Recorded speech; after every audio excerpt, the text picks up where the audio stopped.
Nah, ma'asyiral muslimin, ini muliakan Allah Subhanahu wa taala.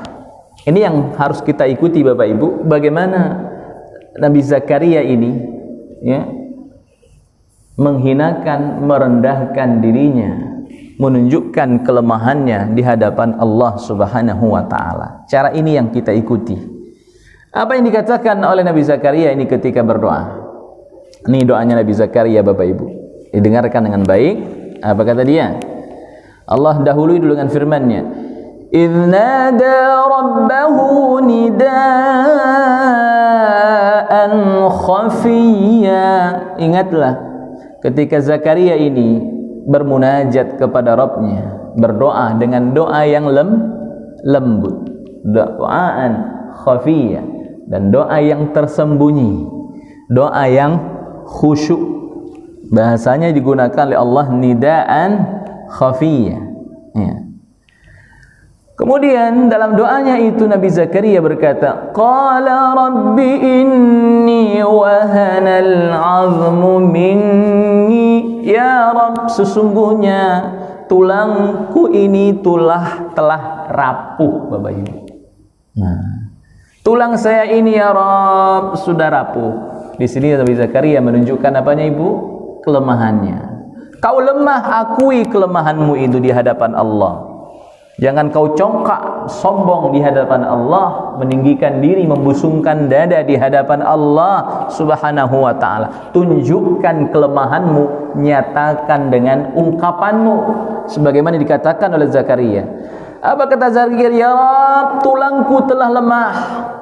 Washta'ala ar-ra'su syaiba. Dan rambutku telah berubah. Di sini disebutkan washta'ala, menyala-nyala kepalanya itu karena uban, Bapak. Artinya di sini Nabi Zakaria menyatakan kelemahannya, ya Rabb, saya ini sudah tua renta.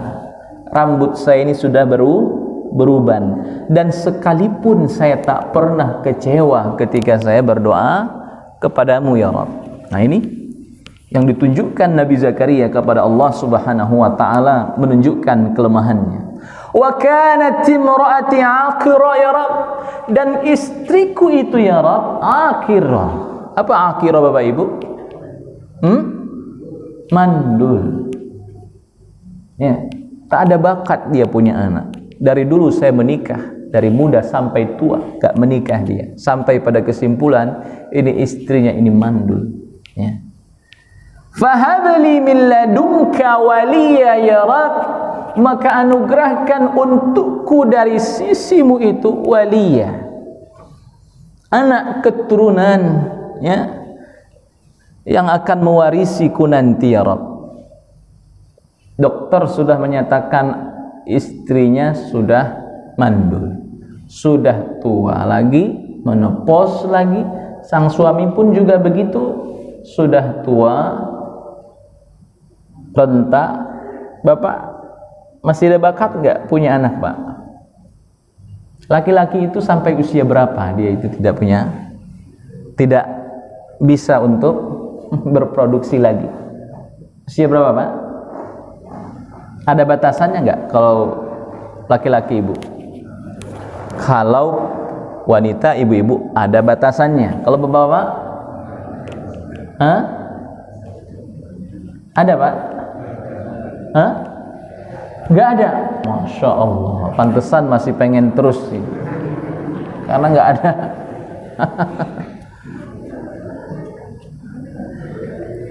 Nah, kalau dilihat secara hitungan manusia, secara matematisnya Bapak Ibu, atau secara keilmuannya, Nabi Zakaria ini memang nggak ada bakat punya anak lagi, nggak ada kesempatan lagi. Uang dia sudah tua kok, sudah nggak subur seperti waktu muda dulu lagi.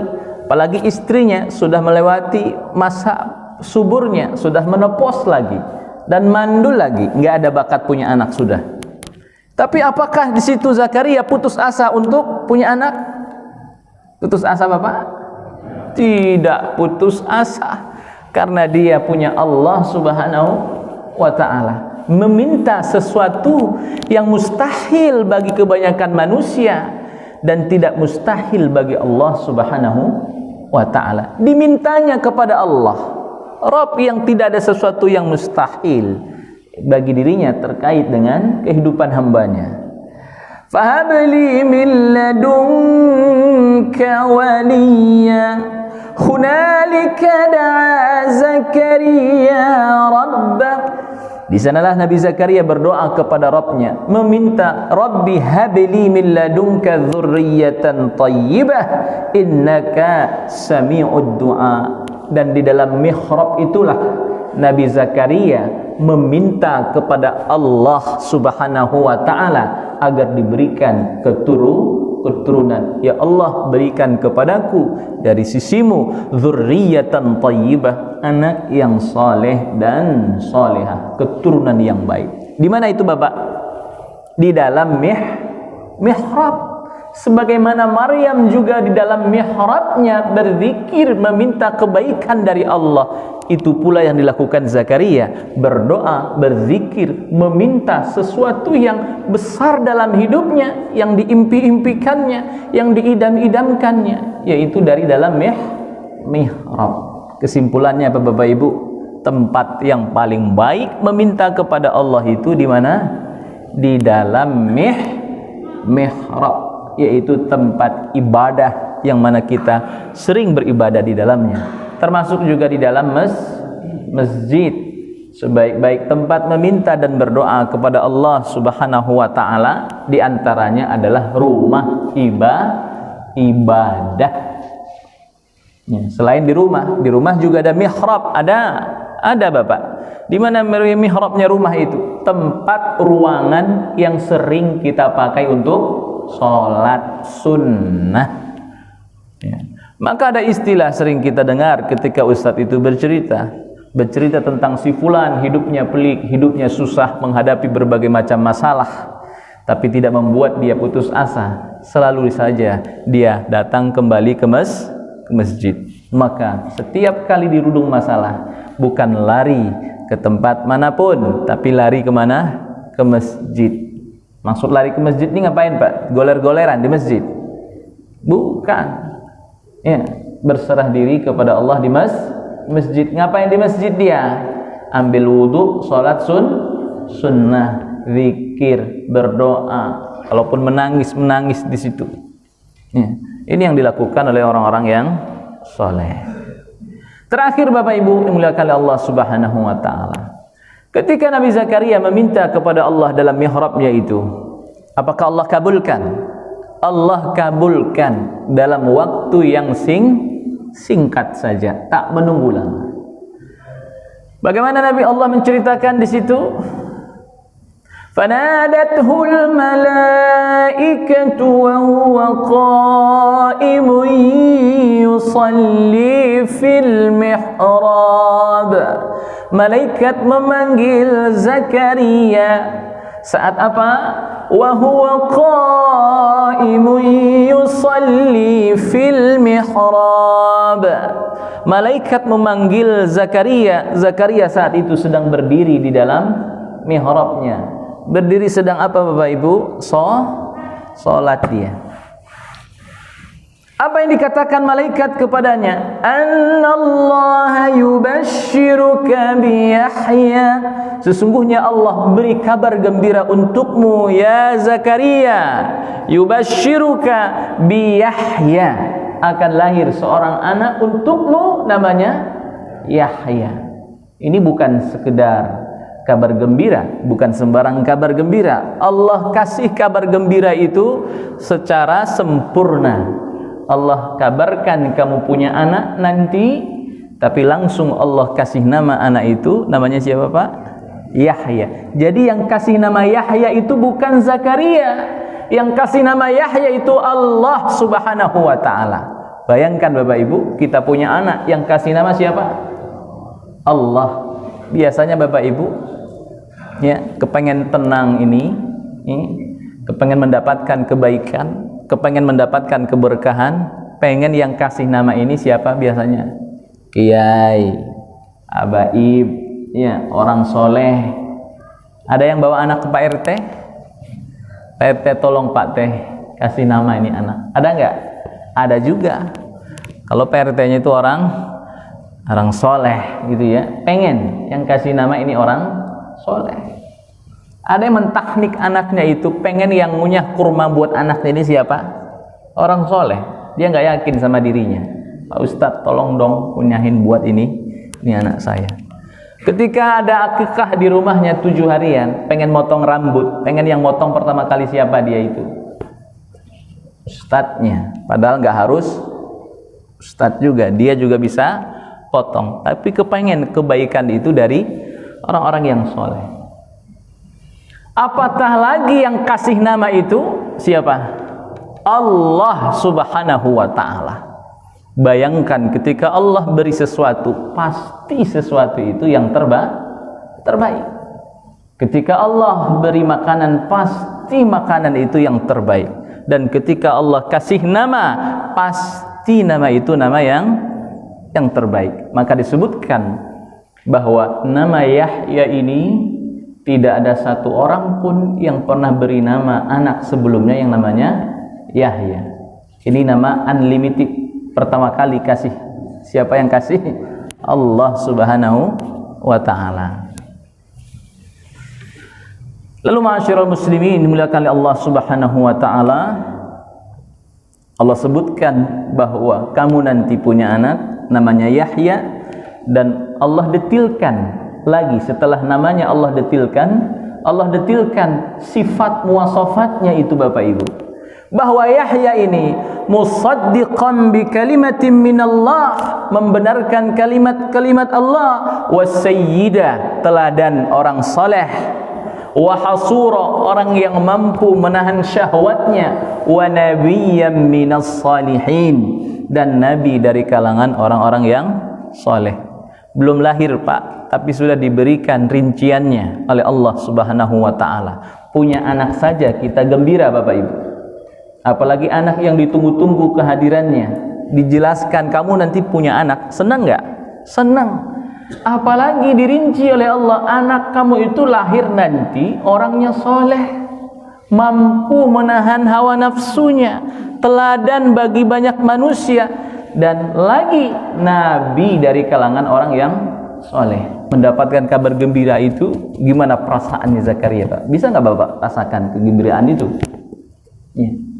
Sangat senang Zakaria mendapatkan kabar gembira itu. Saking senangnya Pak, saking gak sabarnya Zakaria ini pengen anak itu lahir, maka dia minta kepada malaikat itu, minta kepada Allah, ya Allah kasih tanda ya Allah bahwa ini anak nanti akan lahir, kasih tanda ke saya, kasih tanda. Maka tandanya itu Allah sebutkan, alla tukalliman nasa thalathata ayyam.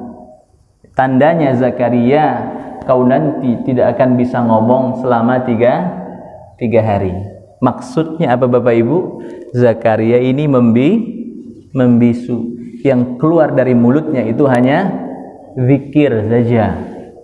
Ada yang menyebutkan Nabi Zakaria tidak bisu, tapi dia menahan dirinya dari bicara.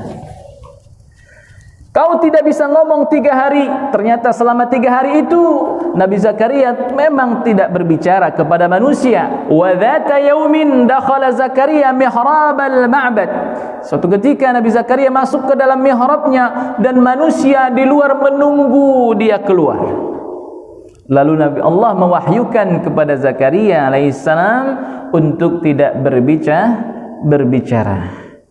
Yang keluar dari mulutnya di hadapan manusia itu hanya tasbih dan zikir semata. Dan ketika keluar dia memberikan isyarat kepada orang yang hadir untuk berzikir pagi dan petang hari, dan itu dengan isyarat. Setelah itu ma'asyiral muslimin, lahirlah siapa? Yahya alaihi salam. Fastajabna lahu wa wahabna lahu Yahya wa aslahna lahu zawjah. Kami kabulkan doanya untuk Zakaria dan kami anugerahkan kepadanya Yahya, dan seterusnya banyak kebaikan yang Allah berikan kepada Zakaria alaihissalam. Demikian Bapak Ibu sekalian yang dimuliakan oleh Allah Subhanahu wa taala, kesimpulannya adalah pertama, Allah melindungi, ya, memperhatikan, mencukupi kebutuhan, memberikan penjagaan bagi hamba-hambanya yang soleh. Itu janji Allah, Bapak. Soleh kita, ahli ibadah kita, ikhlas kita, bertauhid kita, janji Allah, Allah akan lindungi hidup kita. Maka nabi-nabi zaman dulu tidak ada ketakutan, tidak ada kekhawatiran, wala khaufun alaihim wala hum yahzanun. Yang kedua, manusia tidak boleh berputus asa berdoa kepada Allah Subhanahu wa taala. Tidak boleh dia berkecil hati ketika dia punya keinginan, harapan, lalu berhenti di tengah jalan. Gak boleh. Selama harapannya itu kebaikan, dia harus terus meminta, berdoa kebaikan kepada Allah Subhanahu wa taala meski sampai mati sekalipun. Karena yang namanya doa itu tidak ada ceritanya rugi. Kalaupun belum terwujud, kita mendapatkan pahala kebaikan dari Allah Subhanahu wa taala. Ada doa yang Allah kabulkan, Allah wujudkan ketika di yaumil akhir nanti. Jadi doa-doa kebaikan Bapak Ibu yang belum terwujud sekarang, tapi kita sudah keburu mati, balasan daripada doa itu Allah wujudkan di yaumil akhir nanti. Yang terakhir, saat berdoa kepada Allah Subhanahu wa taala, kita harus iqrar bil ajzi, menunjukkan kelemahan, menunjukkan bahwa kita betul-betul butuh dengan apa yang kita minta dari Allah Subhanahu wa taala, sebagaimana yang dilakukan oleh Zakaria ketika dia berdoa, menyatakan tulangnya sudah rapuh, dirinya sudah tua, dirinya sudah beruban, dan menyatakan istrinya juga mandul. Dan yang terakhir sekali, meminta kepada Allah Subhanahu wa taala agar diberikan rizki berupa anak yang soleh dan solihah, dan juga bahwa mihrab as-salah itu merupakan tempat yang terbaik untuk meminta kebaikan dari Allah Subhanahu wa taala. Baik, Bapak Ibu sekalian, muliakan Allah Subhanahu wa taala. Mudah-mudahan kesimpulan yang tadi disampaikan tentunya bisa kita ikuti dan kita amalkan. Ya, yang paling mudah yang kita amalkan tadi Bapak Ibu apa? Semuanya mudah, tapi yang paling mudah tadi apa? Yang paling mudah berdoa. Paling mudah enggak? Mudah. Ya, meski kita lagi sakit, berdoa kepada Allah dengan lisan itu paling mudah. Maka ketika meminta, mintalah yang terbaik, dan permintaan yang terbaik yang kita minta kepada Allah setelah iman istiqamah adalah diberikan rezeki anak yang soleh. Meski saat ini kita lihat nih anak enggak soleh-solehnya, enggak ada soleh-solehnya, tetap minta agar diberikan anak yang soleh. Karena kita tidak tahu kapan nih anak berubah jadi soleh. Baik Bapak Ibu sekalian, demikian ya kajian yang dapat kita sampaikan pada pagi hari ini. Mudah-mudahan memberikan pencerahan dan memberikan jawaban atas permasalahan yang saat ini kita hadapi. Hadadallahu wa iyyakum ajmain. Aqulu qawli hadza wa astaghfirullah li wa lakum fastaghfiruh innahu huwal ghafurur rahim. Subhanakallahumma wa bihamdika asyhadu an la ilaha illa anta astaghfiruka wa atubu ilaik. Assalamualaikum warahmatullahi wabarakatuh.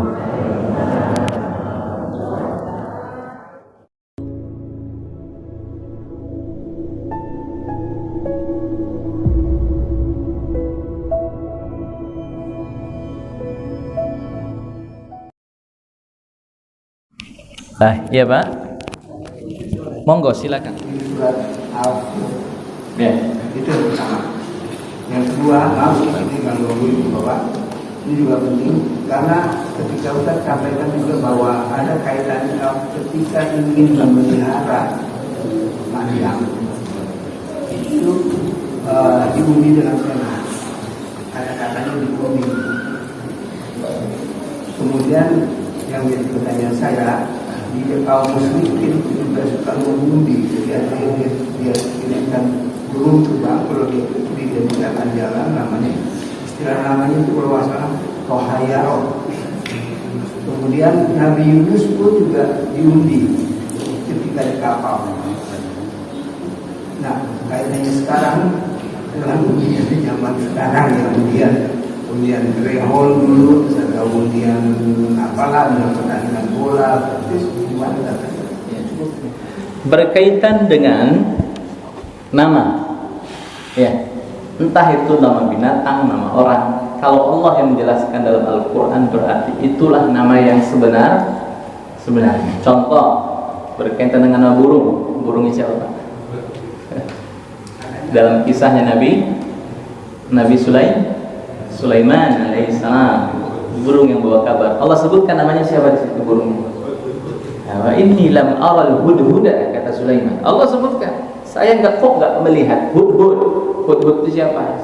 Burung hudhud. Berarti real itu. Namanya ada. Dalam surah Al-Fil namanya Tayran Ababil. Ya. Ada. Kalau saya terjemahnya Ababil berbondong-bondong. Ya. Dan ada beberapa juga, saya belum ketemu itu.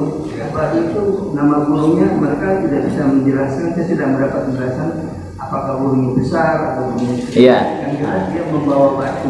Ya, jadi berkaitan dengan hal itu maka kembali kepada kesimpulan yang tadi sudah kita jelaskan. Jika Allah detilkan maka kita kembali kepada detil itu.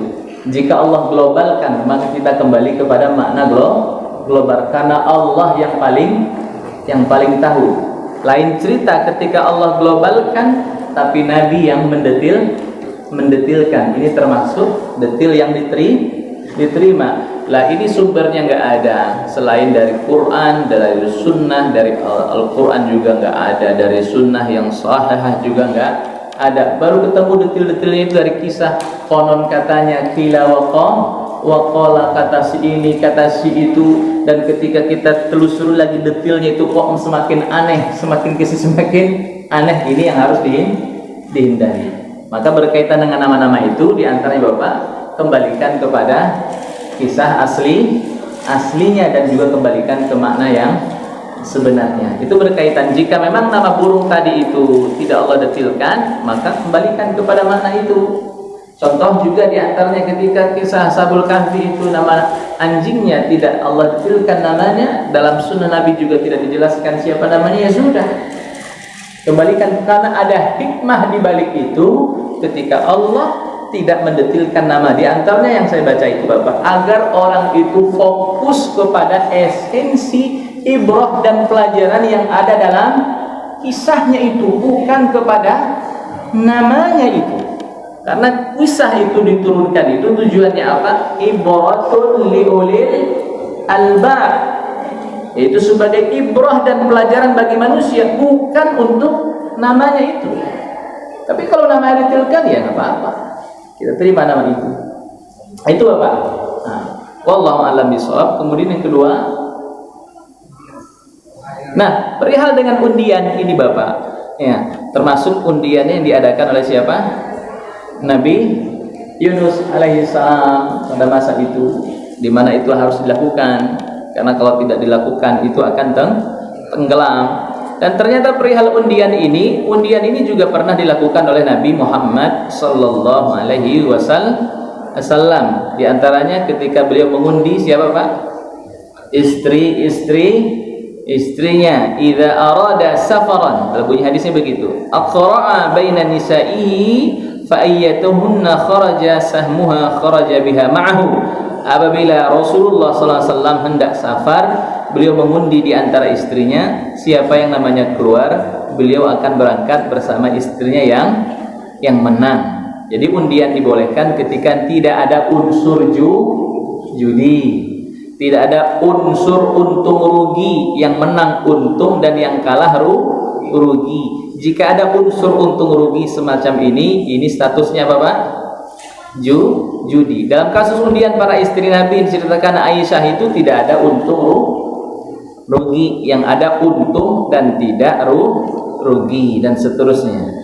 Wallahu a'lam bishawab. Termasuk undiannya siapa tadi Pak? Undian Zakaria, ada untung rugi di situ? Kalau nggak keluar namanya dia bakalan rugi, nggak ada. Kalau keluar namanya dia untung. Lain cerita dengan kasus undian dilakukan pada masa Nabi Yunus alaihissalam yang mana tidak ada pilihan di situ. Maksudnya kalau nggak ada yang keluar semuanya tenggelam, tapi satu yang tenggelam, banyak yang diselamatkan. Wallahu a'lam bishawab. That's ya.